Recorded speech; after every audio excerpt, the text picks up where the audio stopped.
Hi, everyone. Welcome and happy Wednesday. This is Caroline with Fiveable, as always. And tonight we're going to be talking about DNA replication. Super important. As with everything that we talk about, a lot of things are going to be building off of this concept. So make sure that you tell your friends they should have been here, and definitely feel free to obviously rewatch, watch the replays, etc. But here's your link. Ooh, we got a big crowd tonight. I'm excited. Perfect. Great. Well, if you're just joining us or you haven't joined before, as I said, I'm Caroline. I teach AP Biology in the city of Chicago. And we have talked about a lot so far this year. So if you are just joining us, definitely make sure you spend some good time looking at the replays of all the other sessions that we've had, because bio builds off of itself. And we'll certainly be doing that. If you are just joining us, you're joining us at a great time, because we're kind of moving into, if there were such thing as units, we're kind of moving into the discussion of genes and proteins and genetics, and then we'll move into the human body. It's truly all of my favorite stuff. But we've talked a lot in the past about evolution. We've talked a lot about cell signaling. We have talked about cells as a whole, the plasma membrane, cellular energy, all sorts of stuff like that. So definitely check it out if you haven't joined us before, but I'm very glad that you're here tonight. So as I said, tonight we're talking about DNA replication. I have a couple really helpful tools that I'll use to help explain this. Students oftentimes struggle with the directionality of DNA, meaning like 3' to 5', 5' to 3', etc. So those types of things we will hopefully get an answer to. I have a really great trick with my coach that usually helps to make a lot of sense of 5' business. So stay tuned. And Legos. I have Legos tonight also. Lots of good things. All right. So again, you have the PowerPoint. I'm going to share us on it now.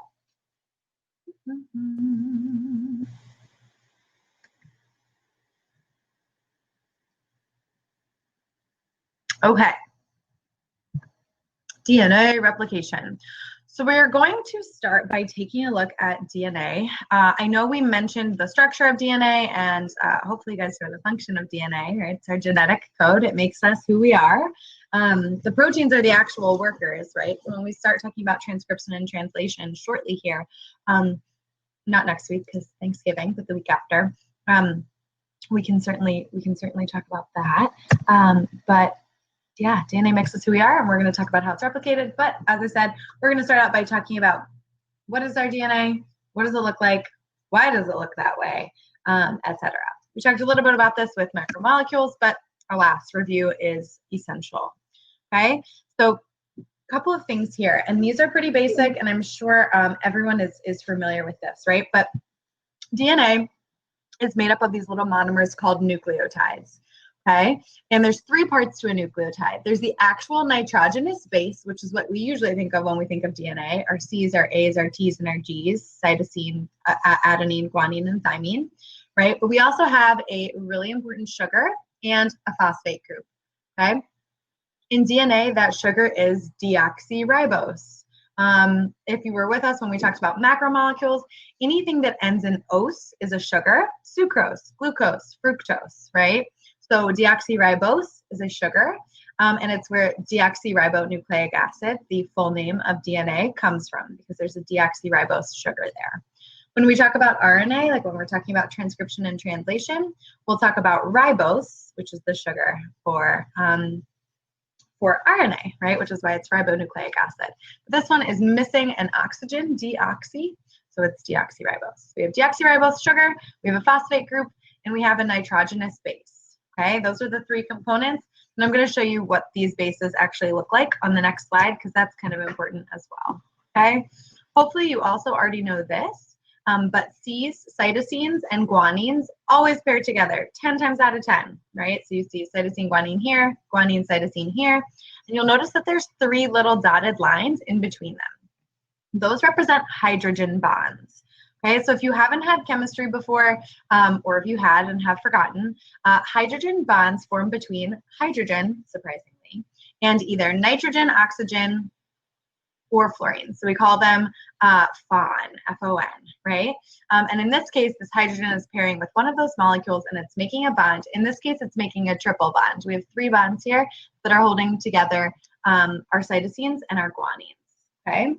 This is in juxtaposition to the adenine and the thymines, which also always pair together. So we have adenine, thymine here, thymine, adenine here, and those are only held together by 2 hydrogen bonds.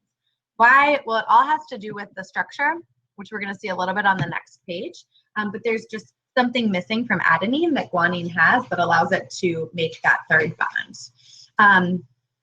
Is it super, super essential that you remember the difference between which ones have a triple bond and which ones have a double bond?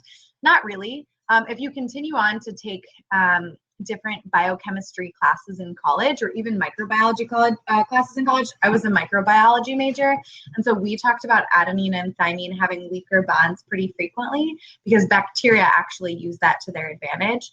So there is a time and a place where that may come in handy, but I haven't seen it appear on an AP exam, okay? But still, kind of important to know.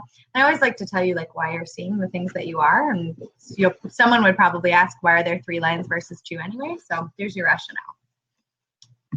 All right, these are what the bases actually look like. The big thing that I'll point out, and the reason that I wanted to show you this, is that cytosine and thymine look really, really similar, minus there's 1 methyl group over on thymine that cytosine does not have. And we have, like, our amines are set up a little bit differently. All right, give me 1 second. My dog is being in the butt.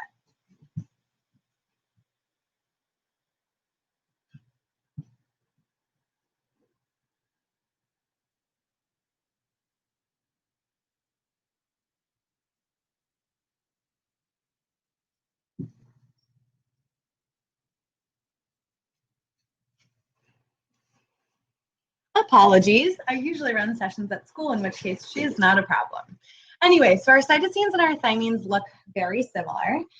We call these 2 bases pyrimidines, and I'll type that into the chat box. Pyrimidines, okay? And so they share that very similar, smaller structure. This is in juxtaposition to guanine and adenine, which have this larger, bulkier structure. Adenine and guanine are purines. Okay, so I like to remember this by remembering that ag, like A and G, as in agriculture, ag is pure, right? Purine, right? So if you think about agriculture, planting and farming, those are very pure things. So I think that ag is pure, and then I remember that cytosine and thymine, therefore, must be the other thing, okay?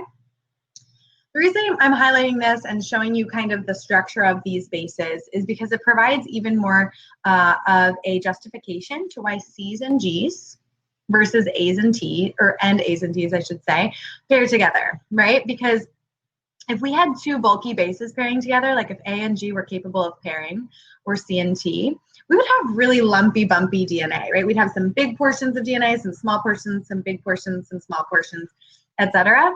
It would look a mess, right? But because we have 1 purine and 1 pyrimidine pairing in every single rung of our ladder, that is DNA, we actually have a lot of consistency in our shape, and our DNA is the same width throughout, okay? So that is just an important kind of part to remember, and that's what's going to make these, oops, yeah, really nice even bases that are then going to twist up into our double helix. Okay, so hopefully this is all review. It should be from like basic biology, but again, if we don't have a strong foundation, our house is going to crumble. Okay, so I want to make sure you guys feel good about that. I should have also mentioned here, this is a sugar-phosphate bond, right? Sugar-phosphate backbone is what they call this because sugar-phosphate binding, very straightforward.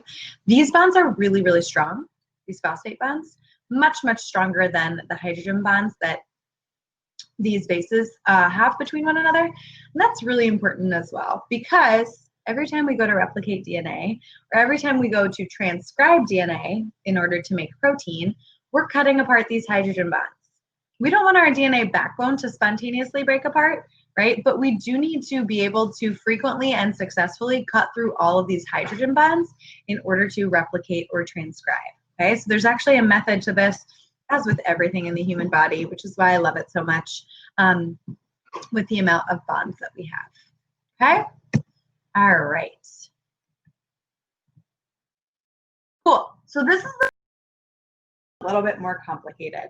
And for the most part, what I've found is that people who haven't taken AP, right, which is all of you, because it's your first time, but have just taken freshman bio, or intro bio, I should say, have not learned about the fact that DNA actually has a direction to it. Okay, so here's another picture of a nucleotide. Let me get my little obnoxious pointer up. If you've taken any kind of sort of like organic chemistry, one, bless you, because organic chemistry is very challenging and it was not my forte in college. But you'll learn about the labeling of carbons in structures, right? So organic chemistry, chemistry in general, really revolves around carbon molecules. They're the most important molecule that we have, most important atom that we have. And so what scientists do is they will label them in a particular order, right? Usually clockwise. And that allows us to address those carbons. And we can be like, oh yeah, carbon 3 or 3' is what we call this. That's what that little apostrophe is, prime. 3' is the one that has the hydroxyl group on it. And then you're like, oh yeah, this one has the hydroxyl group on it. We all agree, it's a 3' carbon, the end. Pretty straightforward. Okay, so these are labeled because each one of these little junctures that you see here is a carbon. They usually don't write it because it's just assumed. Okay, so we have 1, 2, 3, 4, 5 carbons in this structure. The ones that we care about are the 5' carbon and the 3' carbon. Okay, and again, if you've been reading your textbook or listening to your teacher or wherever you are in your units, then you've probably heard about the 3' to 5', 5' to 3' directionality of DNA. This is what they're actually talking about. They're talking about the 5' versus the 3' carbon. Okay, so a couple things with this. When we are stacking nucleotides, right, which is what DNA is, it's just a bunch of nucleotides put together, we will stack so that 5' at the top and 3' at the bottom fits in with 5' at the top and 3' at the bottom of the next space, and so on and so forth. And this is where my Legos come into play. Okay, so Legos, we all know them, we all love them, right? The building blocks of our youth. So if we, sometimes they're so hard to get apart too. So if we use Legos as our example here, you will notice that our 5' carbon has a phosphate group off the top, right? That big PO4 balloon is what it looks like in the image. Okay, so I'm gonna actually make myself full screen real quick. Ooh. There we go, that was easy. So if I can get these Legos apart, this was also the struggle of childhood, right? Getting Legos apart. Okay, you'll notice that obviously all Legos have a bumpy side and they have a smooth side. Okay, we can think of the bumpy side of Legos as like the 5' end. Because remember, if you look back at the PowerPoint slide, or if you're following along on the PowerPoint slide, the 5' end is the one that has the phosphate group. Okay, so 5' end, nice and bumpy, 3' end, nice and smooth, right? You're not going to put two 5' ends together and build any structures anytime soon. You're not going to put two 3' structures together and build any structures anytime soon. You're going to stack them, right, so that you have 5', 3' binding with 5', then 3', and so on and so forth. So as we're stacking, we're layering those 5' and 3' ends over and over again, okay, until we have a more complete structure. And then we could look at this, if this was like a string of DNA, and we would say, yep, this is the 5' end, and this is the 3' end. Obviously, there are other 3' and 5' ends embedded in this strand, okay? But the topmost carbon and the bottommost carbon are the ones that we're going to look at.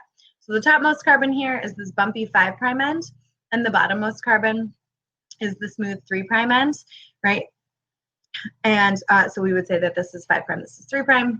If we flipped it, it would be the reverse, okay? And again, this is all based on the carbons that we're counting, okay? The 5' and the 3', and looking at which one is at the top. So if we go back into our PowerPoint,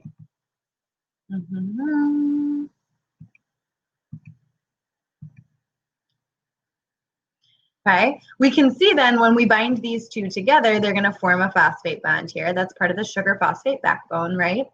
And we have the 5' sticking up at the most top part with that big old phosphate balloon. And we have the 3' kind of flat end at the bottom down here. And you can see this is labeled for us 5', 3'. Okay?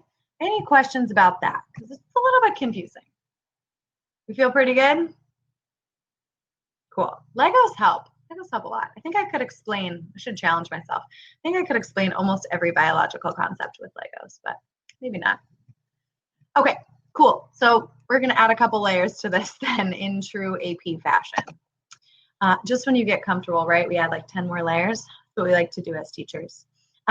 So I'm sure you've heard this before. If not, it's very simple to understand. But DNA is anti-parallel, okay? So what that means is where one strand, so if we look at this leftmost strand, okay, where one strand has 5' carbon, the bumpy Lego at the top, and 3' flat Lego at the bottom, the strand that it's attached to is going to go in the opposite direction, okay? So the 3' end would be at the top and the 5' end would be at the bottom, okay? That's just how it fits together. That's how the bonds form. Sometimes I show my students, and this is like kind of dorky, and I'm gonna go full screen again because why not? I'll be like, okay, we have a 5' end, that's our hand, it has 5 fingers, and then the 3' end is our smooth elbow, okay? And we can't have two 5' ends in the same place because they'll intersect one another, they'll bump into one another, and it will cause problems. So what we gotta do is we have to flip it. So we have one 5' and one at one end, one 5' at the other end, and then our smooth 3' elbows are also going to be at opposite ends, okay? And then now we have a fun handshake. So you can go show your friends. It'll be really, people will think you're really cool, right? But 5' end at one end, 5' end at the other, and we call this anti-parallel. Obviously, there's still parallel lines, but they're running in the reverse directions, okay? All right. Any questions about that? I saw it looked like a question appeared and then disappeared, okay? But that's all that means. 5' end at one end, 5' end at the other, full handshake. Never forget it. Okay, cool. So the plot thickens. That's why I keep asking you if you have questions, because we're going to keep building onto this. So once we talk about actually DNA replication, which we haven't talked about yet, then we're going to add a couple more layers. Super important foundation here. 5' to 3', anti-parallel will make it 3' to 5' on the other side.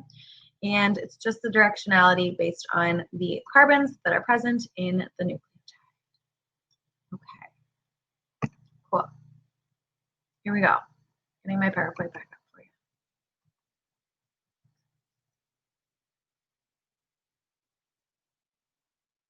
All right.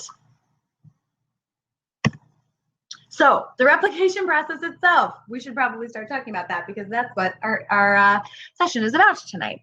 And so the replication process has been boiled down, and scientists did a lot of different experiments to figure this out, as always. But it has been boiled down to being described as semi-conservative, which is something that you may have heard before as well. Okay, so in order to explain this, I'm actually going to show you 3 different potential models, and I'll explain the semi-conservative one, obviously, in the most detail because that's how DNA actually replicates. But basically, so scientists at one point thought, maybe DNA just like completely replicates itself, right? So the parent is pink here, and then we make a whole new strand for both strands after a replication cycle. And then we continue on like this. So this one remains fully parental DNA, this one remains fully new DNA, and that's how it replicates. There was also thoughts that perhaps we took segments of parental DNA and combined it with segments of new DNA and had some kind of like mosaic pattern like you see down here. That was called the dispersive model. And these were disproved, and you probably already know this because you probably know a little bit about DNA replication, and overtaken by the semi-conservative model, okay? And what that means is we're conserving half of the DNA from the parent, and we're making the other half from a brand new strand. So this parental DNA will split, which is what you're probably very familiar with, right? It will split open and will replicate one side, and that will become a whole new DNA molecule that's half parental DNA and half new DNA. And then the other end will get replicated as well, and we'll have another strand of DNA that's half parental and half new. And you can see that as this mix of pink and blue in this slide, okay? So this is the way that this happens, and this is going to be really, really important in how we minimize errors in our replication process because we're using the parent as a template. So knowing that only adenines and thymines can pair together and cytosines and guanines can pair together, and knowing that we're using a template, this is pretty foolproof when we go to replicate our DNA. Oh, also, this is a fun thing. I can't take credit for it. Another teacher at our school came up with it or found it somewhere.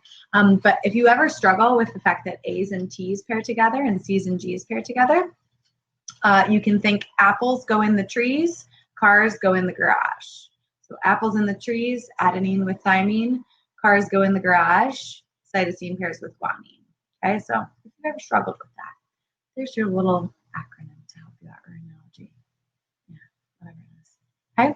All right. So we're gonna dive deeper into this semi-conservative model then, right, where we're actually splitting that parental DNA and we're adding a new strand in order to replicate this. If you're wondering, when in the world does DNA replication take place? It's all the time, anytime that your cells are replicating, right? So sometimes students get a little bit confused with DNA replication and then transcription and translation, which are going to be wholly different processes. But DNA replicates anytime your cells are splitting. So like your hair cells, the cells underneath your skin, right, that are making these dead outer hair cells, those are going to be replicating all the time. So they're going to be duplicating your DNA before they replicate. Same with cells inside of your intestinal tract. Your skin cells are constantly replicating. So some cells don't replicate all the time, but those cells replicate quite frequently. And so they'll be doing DNA replication all the time using the semi-conservative model. Okay. So what actually happens here, right? So I've shown you about DNA. We've talked about its directionality, which is going to come into play. And we've talked about how this happens in a semi-conservative manner. So now we're going to start talking about the key players, okay? So the first thing that happens in order for us to replicate DNA, first of all, I should have added a picture of that. I'll pop one in a little bit. But we start replicating at what we call the origin of replication, which makes a lot of sense because origin is the starting point. Replication is what we're doing here. And so we basically form these little bubbles in the DNA. Let me get a good picture up really quick. Sorry, guys, I apologize. I want to make sure you get a good image here to work with, so you understand what in the world I'm talking about.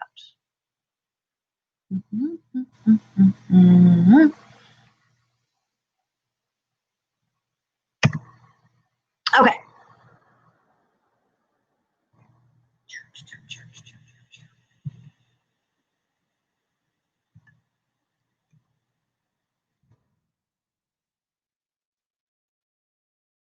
Ta-da. Origins. Okay, so we'll look at the eukaryotic side because that's what we're really talking about here. But there'll be a couple different origins of replication, a lot of different origins of replication on a single strand, right? And that's where the DNA will start to split in both directions. So we'll have replication forks going in either direction away from this origin. And then we'll start replicating in both directions until these bubbles will eventually join one another, right? Because this one will be moving in this direction. This one will be moving in this direction. At one point, they will intersect, and then we'll have two new strands, one on the top and one on the bottom. Same with here, coming together, two new strands, and whatever other origins of replication exist in this strand. Okay, until we finally have those two complete strands. So it's not just like we open it at one end and we get everyone confused. And we replicate both sides just all the way through. That would take forever. We would all be dead. Okay, so instead we have lots of different origins where we're starting at the same time and moving towards one another in order to expedite the process. Okay, so that's what we're seeing here. And the first enzyme that we'll talk about is an enzyme called helicase. Okay, so friendly reminder that anything that ends in ase is an enzyme. Anything that ends in ose, which we talked about earlier, is a sugar. Anything that ends in ase is an enzyme. And this is the enzyme that breaks apart the helix, right? Which is why it's called helicase. Okay, so basically what helicase does is it breaks those hydrogen bonds that we were talking about, those relatively weak bonds. It comes through and it snips all of them. Okay, so it's snipping these guys over here. It's snipping these guys over here. There's another enzyme, topoisomerase, which I don't have on this diagram, but I do have it on one of the other slides. Topoisomerase is going to help to break some of this tension here. So it'll make little micro breaks in the sugar-phosphate backbone so that we don't have like all chaos break loose. I wish I had a string, but if you've ever tried to like unravel a string or a piece of yarn and you keep unraveling it, it'll start to get really bunchy up at the top as all the tension kind of builds. That's basically what would happen to our DNA if we didn't have topoisomerase making little micro tears in it.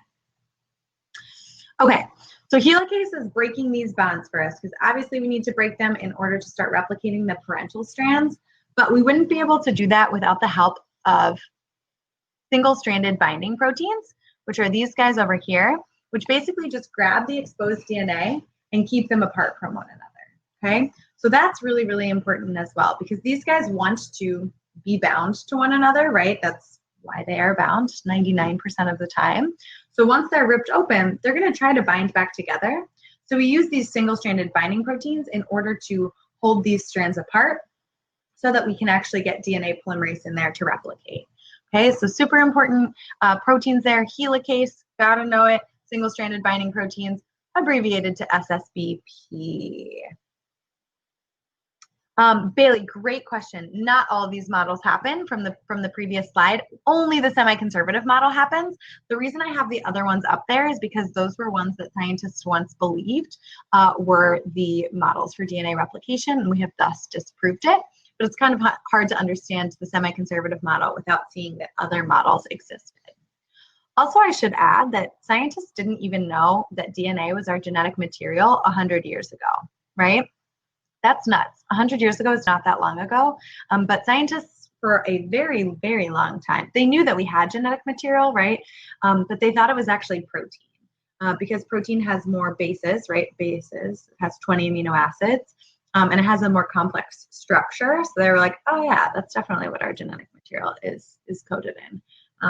Obviously, we know that's not to be true now. You've probably known for your entire life that DNA is our genetic material. But that was only a realization that scientists came to like 80 years ago. So progress. Anyway, I digress. So helicase is breaking those bonds. Single-stranded binding proteins are keeping those strands apart from one another, and they're going to lay the foundation for everybody else. So let's keep cracking. All right. So up next is this enzyme, which is kind of like an orange-looking thing, an orange blob. And this enzyme is DNA polymerase, okay?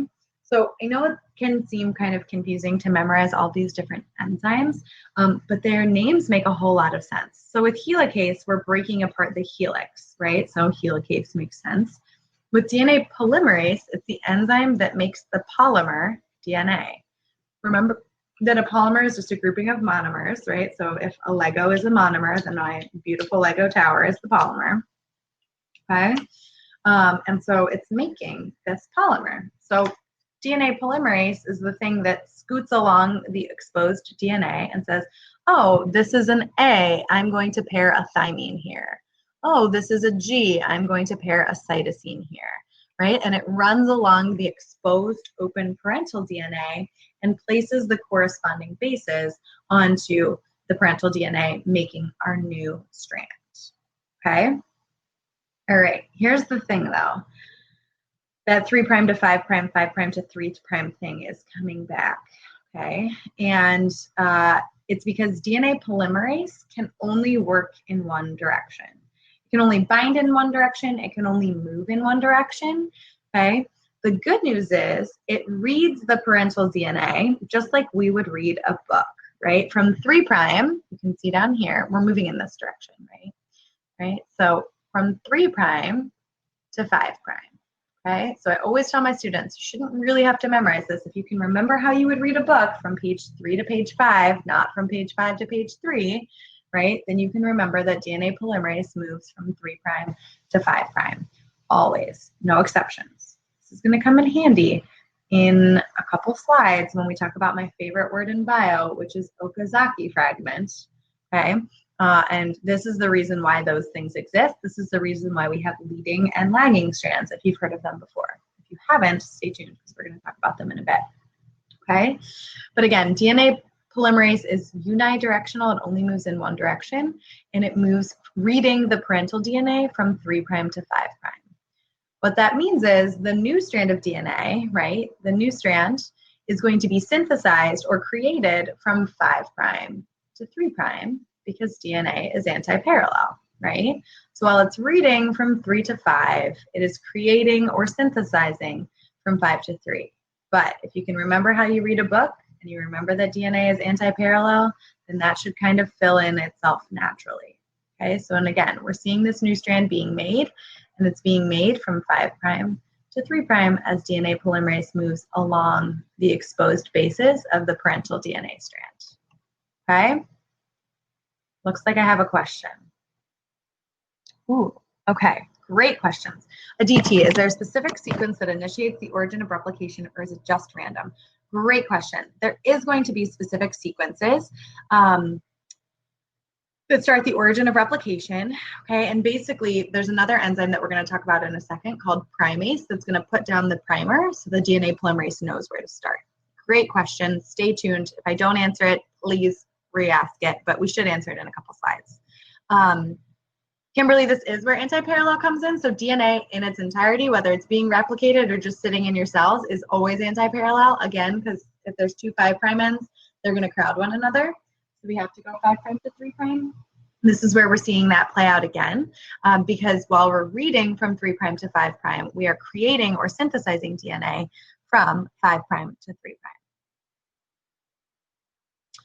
Vera, I see your question. I'm going to save it until the very end to see if we have time. It's great, but I want to make sure we get through everything that we are supposed to. And then I would love to talk to you about prokaryotic versus eukaryotic DNA, because as a microbiology major, most of the DNA that I studied was actually prokaryotic.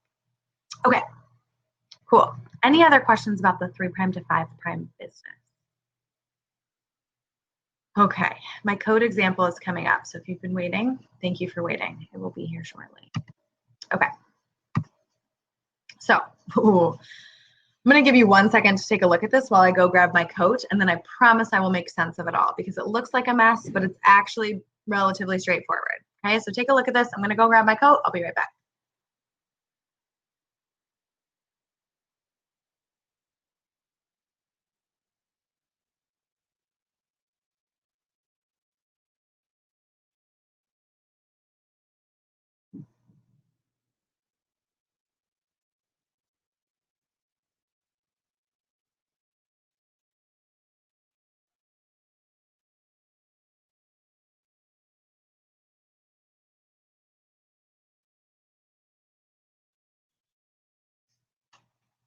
Okay, I'm back with my coat.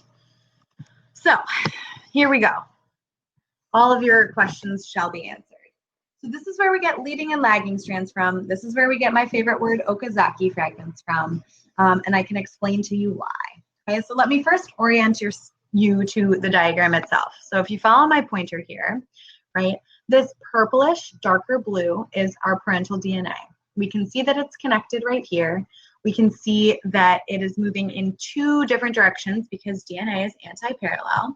So while our top strand has the 3' on the left-hand side of the slide and a 5' on the right-hand side of the slide, our bottom DNA has 3' on the right and 5' on the left, right? Again, anti-parallel strands, this is going to come in to play in a big way here, okay?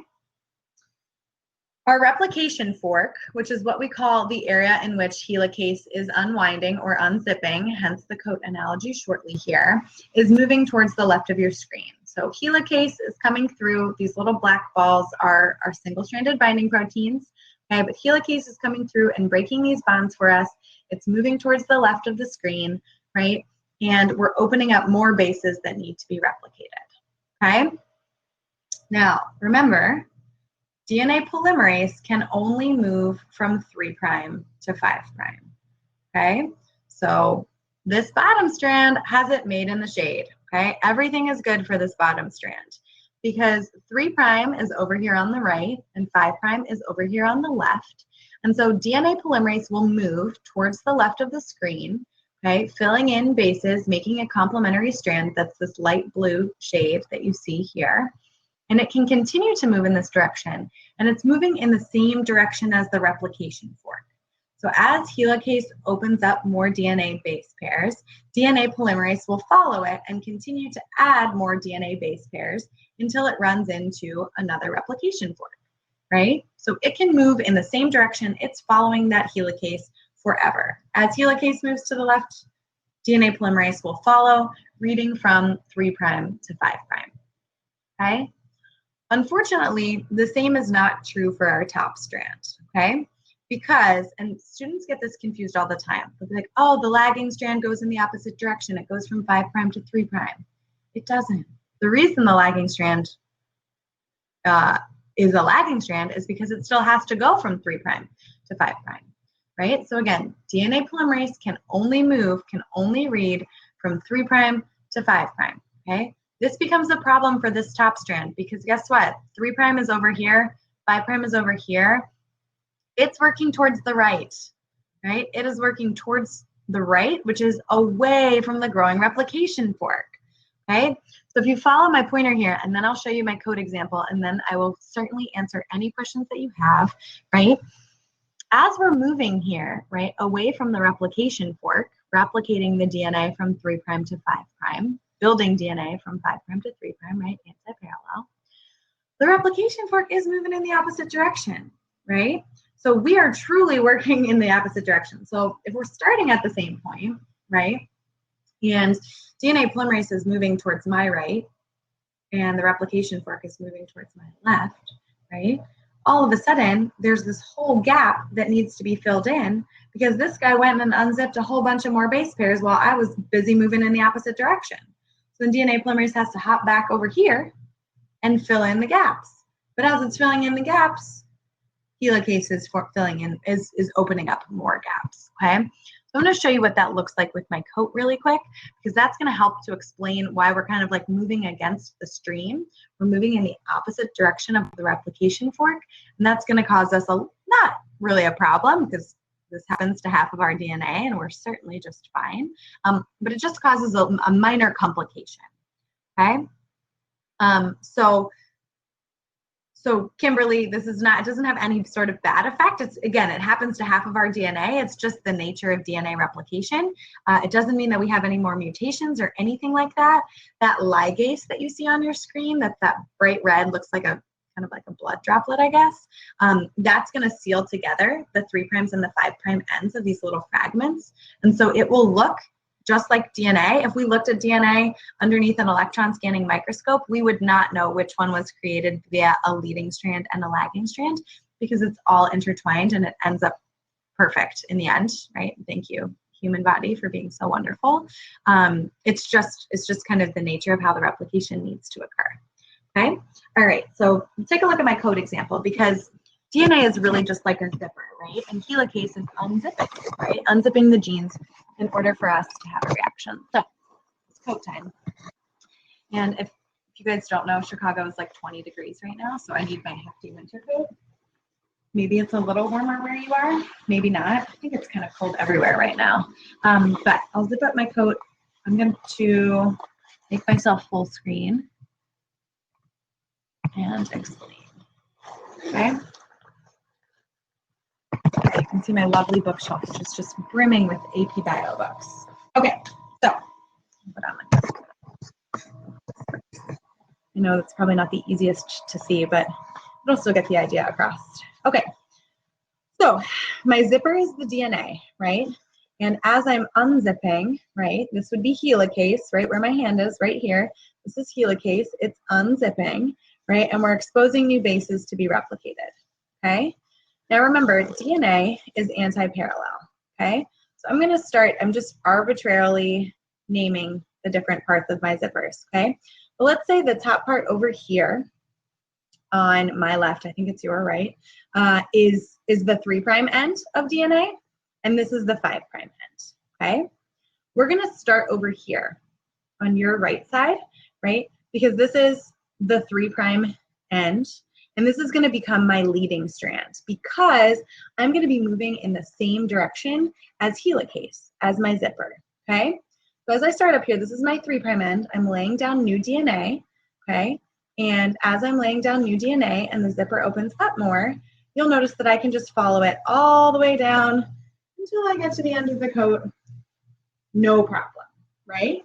We're moving in the same direction as the replication fork. So as my DNA polymerase moves down, it's following the helicase, and we're able to replicate no problem. As it opens more bases, the DNA polymerase follows. That's our leading strand.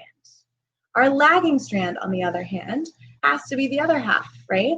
Because if this is 5 prime, my 3 prime is down here all the way at the bottom. And so we're going to be moving from 3 prime to 5 prime, which is going to be up towards my head as opposed to down towards my toes like was over here, okay? So as I'm unzipping, I'm going to be working upstream, right? I'm going to be working in the opposite direction, okay? So we're going to use these little buttons as markers, okay? So that you can see the progress being made, okay? So as I said, we're going to have to be moving up towards my head, okay? Because that's 3 prime to 5 prime, and that's the only way that DNA polymerase can move, okay? So here I am, little DNA polymerase, right? Here's helicase. I'm starting at this first button right here, and I'm going to start replicating DNA. So I'm going to replicate. As I'm replicating, though, what's happening?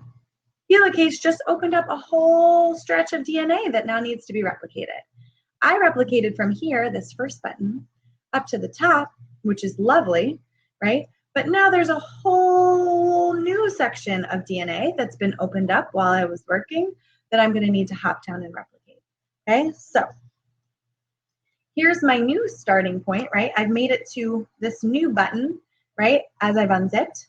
And as I'm moving up, because now this whole area from button to button is exposed, as I'm moving upwards, right, DNA polymerase is unzipping more, okay? So it's all well and good that I just filled in this segment, but now there's a whole new segment, a whole bottom of my coat that needs to be filled in. Okay, so DNA polymerase would have to hop down to the bottom and fill back up to where it left off, okay? So in my coat analogy, we had 3 big segments. We had the bottom segment, a middle segment, and a top segment, but the reason that it was so broken up is because we're working against the direction of the replication fork. So as DNA polymerase is moving up towards my head, helicase is moving down towards my toes, right? And it's opening up more bases. Aditi, that's a great question. How does DNA polymerase know to move backwards? So in reality, there's lots of DNA polymerases that are probably working concurrently at the same time. Basically what happens is these enzymes are just like kind of moving around. So when that first one is done, it'll just kind of be moving around in free space until it bumps into a primer and knows to start replicating again. So it's kind of just like a chemical reaction that happens. So there's lots of DNA polymerases around. They're kind of spontaneously moving and finding those primers, and then they're starting. Really great question, okay? So that might need a rewatch. As with anything, rewatching things is really important. But if you are struggling with leading and lagging strands, coat example is a really good one. And you can also try it on yourself, right? Get your coat out, see what happens when you move your zipper down and your hand up, right? You're not going to be able to replicate the entire zipper in one fell swoop like you would for the leading strand where you're moving in the same direction as the replication fork, okay? If you feel ever so slightly better after that example, I am thankful. It's a good one. Bailey, yes, both strands are being replicated concurrently at the same time. And remember that there's also lots of different origins of replication, and we're moving in both directions at each one. So it's actually even more complex that we're moving in 2 directions at lots of different points all at the same time, which is how DNA replication happens so quickly. We can replicate all of our bases in like 6 hours, in like a few hours, which is pretty crazy. And E. coli bacteria has 5 million bases, and it can replicate all of its DNA in about an hour. So our DNA polymerase actually puts down 1,000 bases in 1 second, 1 single second, 1,000 bases in a second, which is like faster than we can even fathom in our brains. Kara, the lagging strand is not a mutation. It happens all the time. It happens half the time, right? Like there's always going to be a lagging strand and a leading strand. And the reason that it happens is because DNA polymerase can only read from 3' to 5', and DNA is anti-parallel, okay? So there's always going to be one strand that's moving with and one strand that's moving against the replication fork because they go in the opposite direction. And DNA polymerase can only read from 3 to 5, from 3 to 5. Okay, so DNA polymerase is always going to be working in opposite directions on 2 strands of DNA because they're anti-parallel. So that's why it occurs. But not a mutation, just a regular part of replication. Just a crazy fun thing. So those little fragments that we were building, those are called Okazaki fragments, right? Because the dude that discovered them had the last name of Okazaki, okay? And so those fragments are going to get glued together by that enzyme ligase. So if I pop back into our PowerPoint real quick, that was the big part of tonight. So if you feel decent about that, you're pretty good, okay? So ligase is the enzyme that ligates, which is like a fancy word for glues, but it will seal together these Okazaki fragments. It will seal together the sugar and phosphate bond so that these Okazaki fragments are no longer fragments, and we have nice smooth DNA, just like we do in the leading strand, all connected. Okay, so thank you, ligase. It's going to glue all those together for us and make it one nice long strand. Okay. There are a few more things that we need to be familiar with. So this was going back to the question about how does, where does it start? Is there a special region that it starts in? And that's going to be even more specific, the regions of starting and stopping, when we actually talk about transcription and translation in making proteins based off of certain genes. But in DNA replication, there's also starting points, right? The origins of replication. And those get triggered by primase, which is an enzyme that puts down primers. So again, I know it seems like you have to know a lot of different words, but they all make sense, okay? And so what primase does is it puts down little RNA primers, which are these orange blocks that you see here and here, okay? And it puts down these primers, and that gives DNA polymerase the go-ahead to get started, okay? So DNA polymerase is not actually capable of binding onto these open base pairs like this. And so it needs these primers to be put down like this by primase in order to know where to start and also grab onto the DNA strand, like hop on. It's like a little bead, so it has to hop on like this and start replicating. Okay, so that's the job of primase. And you'll notice that primase put primers in two opposite locations here at the 3' end of the parental strand. The 3' end and then 3' end is where the primers go, because that's where DNA polymerase will bind and then move down the line. Okay, so that's another important enzyme.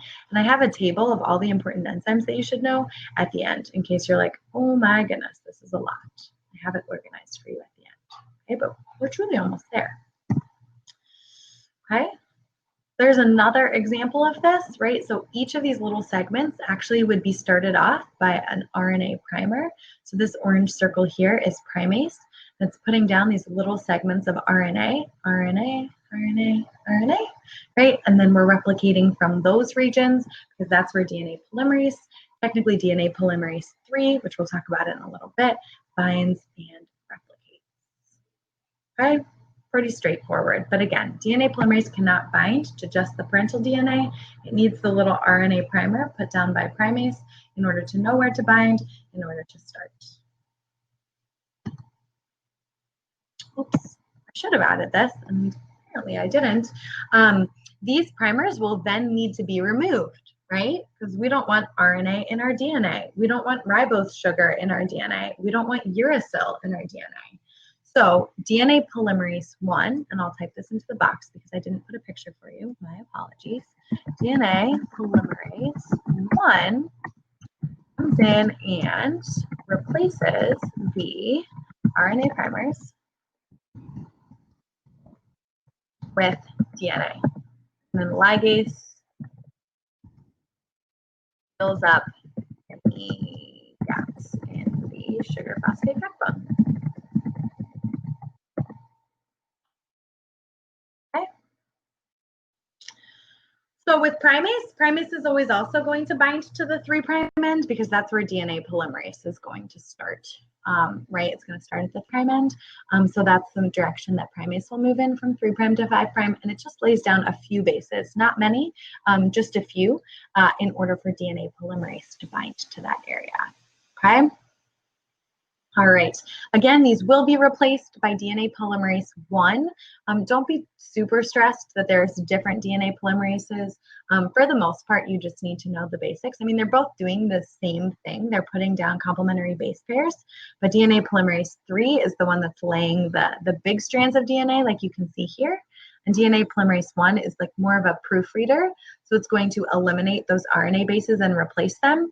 And it's also going to be our editing tool. So if I flip to the next slide, if you can imagine, right, so as I said, DNA polymerase III puts down 1,000 bases in a single second, which is way faster than our brain can even comprehend, okay? If you had to type 1,000 words in a second, right, not in a minute, in a second, you would make a lot of errors, right? So DNA polymerase III does make a decent amount of errors, but thankfully, DNA polymerase I can catch on to them. So there's a lot of different errors that can be formed.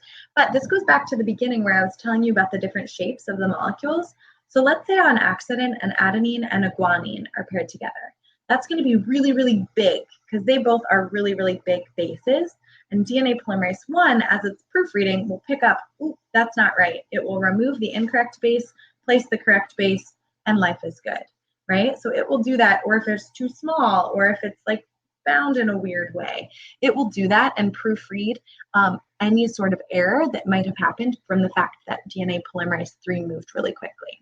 Okay, so what happens is we go from having an error every 1 in 10,000 base pairs to having an error every 1 in 100 million base pairs. So 1 in 10,000 to 1 in 100 million, all because of DNA polymerase I coming and proofreading, right? Which is a public service announcement that you should always proofread your papers before you give them to your teacher, because we can tell if you didn't. So always find your DNA polymerase I, someone to proofread your paper, to make sure that you didn't type 1,000 words a minute, okay? Kimberly, do all polymerases have different functions? So DNA polymerase I and DNA polymerase III basically have the same function. It's just that DNA polymerase I is proofreading and putting in the base pairs, but it's still pairing up the bases in a complementary fashion. And DNA polymerase III is just doing the heavy lifting of actually creating the strand in the first place. A polymerase is just an enzyme that makes a polymer. So when we talk about transcription, we're going to talk about RNA polymerase, and that makes the polymer RNA. It's still going to put down complementary base pairs just like DNA polymerase does, except it's going to put down matching RNA bases instead of DNA, hence the name RNA polymerase. Looks like I have a couple other questions. So Vera, if DNA polymerase I is damaged or stopped functioning, we would have pretty mutated DNA. I don't know off the top of my head. Students always ask me the best questions, and I don't know all of the answers to all of them. But that's a really good thing to look up if there's like a disorder that's a mutation in DNA polymerase I. I would assume that that would be so detrimental that if someone had that, they wouldn't be born. They wouldn't actually survive the birthing process because it's just too severe. There'd be too many mutations. But I don't know that for sure. So that's something I would encourage you to look up. But for sure, there would be tons and tons and tons of mutated DNA if that were the case. Okay. Last slide, guys. 6:53. Thanks for spending your evening with me. Oops, not last slide. I lied to you, but it can be. This is mainly just review, right? So this is all of our enzymes coming together. Okay, so we have primase putting down our primers. We have, so that's what's here, right? So this primase has put down this little RNA primer. We have DNA polymerase, which is moving in this direction and in this direction. Okay, it's kind of hard to see because these are flipped. And then we have a helicase, which is unzipping. We have single-stranded binding proteins keeping these guys apart. And then we have topoisomerase, which I said was kind of like making little microcuts in order to basically flatten out our ladder. Okay, and then we have ligase sealing up our Okazaki fragments right here and here. Okay, so that is that. That's just a little review slide, but we've talked about all of that, so I won't spend too much time on it so that I can have time to answer your questions. But here's the list of enzymes, okay? So DNA polymerase III replicates the DNA strand by placing complementary bases down, okay? It's the big heavy lifter. DNA polymerase I proofreads DNA and also replaces the RNA primers. It's still placing complementary bases, but it's doing so in the proofreading process and in the priming process, or removing the primers process, I should say. Helicase breaks apart the double helix. It unzips DNA strands by breaking those hydrogen bonds in between them. Primase primes. It puts down RNA primers so that DNA polymerase can bind. Our single-stranded binding proteins, not really an enzyme, but a protein, holds open the separated DNA strands so they do not come back together. Topoisomerases make small cuts in the helix to release tension from unwinding. And then ligases are glue. It glues together the nucleotides that have either been put in place of a primer or have been put in fragments so that the sugar-phosphate backbone is solid and we don't have little breaks in that backbone, because that would be bad. We don't want breaks in our DNA. Okay? So those are the main overarching ideas. Polymerase III comes before Polymerase I? Yes, for the most part, it will. Yeah, DNA Polymerase III is going to do its job first, and then DNA Polymerase I is going to come back through. Why are they named that way? I do not know.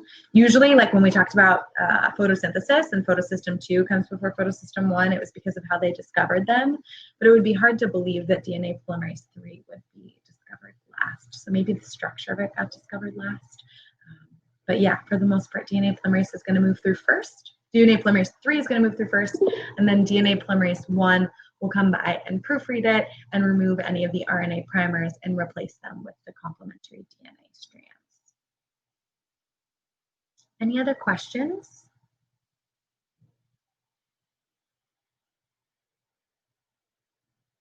Cool. So Vera, I'll answer your slightly off-topic question now then. So prokaryotic DNA is circular for a number of reasons. One, it actually allows them to replicate it faster because they can start a couple of origins of replications in an easier fashion. And instead of having kind of like dead zones at the end, they can just kind of zoom around until they meet one another, and then they have those two circles. But two, they just have less genetic information, lots less genetic information than we do. They have 5 million base pairs, and we have in the billions of base pairs, right? So it's just like absolutely nuts how much more DNA we have than them. And if our DNA wasn't organized in chromosomes, meiosis would be a lot harder, which we haven't talked about yet, but we will. And we would have a lot more DNA replication. It would just take too long, right? Because we're replicating like billions of base pairs that are all just in one big section. So by dividing those into those chromosomes, we're able to make them more compact, smaller, right? Because our DNA, if we unraveled it, would be like 2 feet long. So we're allowed to make it more, we're able to make it more compact, we're able to replicate faster, and we're able to take all of our genetic information, which is way more than a prokaryote, and put it into a little cell in a nucleus, right? As opposed to theirs, which is just chilling out in the cytosol. Oh, Aditi, you are 100% correct. So polymerase III goes over the DNA once, then polymerase I goes over it again to proofread and remove the primers, right? Because again, we don't want RNA in our DNA. It's a different sugar, and it has uracil instead of thymine. So we want that proofreader to come through and make sure that all of that is done. I'm going to go grab my charger real quick. I can stay for an extra minute if people still have questions, but my computer's about to die, and I'll be right back.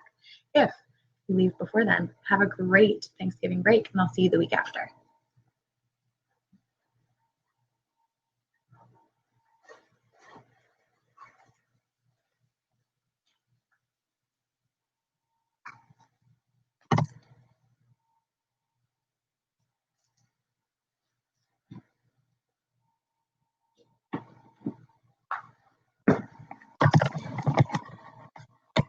Any other questions? I didn't realize my background was right next to me.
Sorry, guys. I plugged in my computer right as it was dying, so that's classic. But Kimberly, I'm really sorry. Yeah, no, it didn't end. My computer just died. But Aditi and Bailey, great answers. So you're absolutely right. 3 comes first, then 1 proofreads. And Bailey, I am so glad to help you out. Let me know if you guys ever need additional help with stuff. My goal is to make things seem a little bit more tangible. AP Bio is really hard, so if you're feeling like this is all a lot, it's because it is. And rewatching this will definitely help make more sense of things. But things like Legos and coats and stuff like that sometimes make all the difference. So keep tuning in. Please tell your friends. It's such a worthy investment, y'all. It's so cheap. In comparison, like you could go out to dinner for a lot more money than you're paying for a year of some extra support. So tell them to join. It's great to have a big crowd, and I really appreciate you guys being here tonight. So have a great rest of your night. Have a great Thanksgiving. If you have more questions, we can chat after the break for sure. And we're just going to build off of this for transcription and translation. So more to come. Rewatch for sure. Oh yes, Vera, I told you I would do that and I haven't yet, so I'll definitely practice. I'll post more practice questions. And I hope you guys have a great night. Bye, y'all.